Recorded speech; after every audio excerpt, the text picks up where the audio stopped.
মোশাররফ মনে আছে 7ই মার্চ 71 আমাদের দেশের একটা টার্নিং পয়েন্ট। আপনি তখন উইং আন্ডার অফিসার, আর আমরাও টের পাচ্ছিলাম তলে তলে আপনারা বোধহয় তখন কিছু একটা ঘুঁটু পাকাচ্ছিল। বিফোর দিস 7th মার্চ আমাদের মধ্যে কিছু আলোচনা হচ্ছিল যে আমরা যুদ্ধে তো যেতেই হবে, আমাদের প্রিপারেশন লাগবে। আমাদের ক্লাসের মধ্যে দুইটা পার্ট হলো, একটা হলো বিজ্ঞানে ভালো, তারা ওই কিছু তৈরি করবে, মোলোটিভ জাতীয় তৈরি করবে, যেটা মনীষ খুব ভালো বলতে পারবে because you are the part of it. আর আমার I'm not the part of that science. না, you are not I was part the of the fighter one. Not Molotov cocktail. তারপরে এই ওনার সাথে যখন আলাপ একটা আন্ডারস্ট্যান্ডিং হলো, আমরা যাবো রাজশাহী ইউনিভার্সিটির ছেলেদেরকে, কলেজের ছেলেদেরকে ট্রেনিং দিব।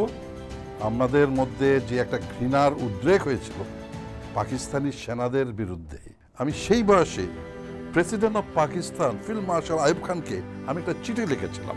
যে প্লেনে নেওয়া হলো এটা ছিল একটা ট্রান্সপোর্ট প্লেন। আগরতলায় গিয়ে একসাথে অন্ধকারে উঠানো হলো, উড়লো তো যখন প্লেন ডানে যায় সবাই ভাবে আমরা এক কাছে, আবার যখন বাঁয়া যায় আমরা সবাই এক কাছে যাই হোক।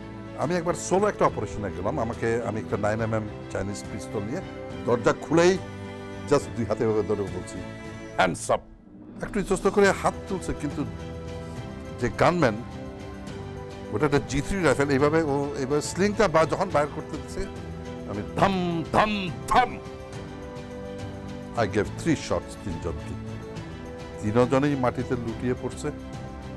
আমি 100 মিটার স্প্রিন্ট জিরো লাইনের দিকে, আমি আর পিছে তাকাইও নাই, দেখিও নাই কি হয়েছে, I just ran for life.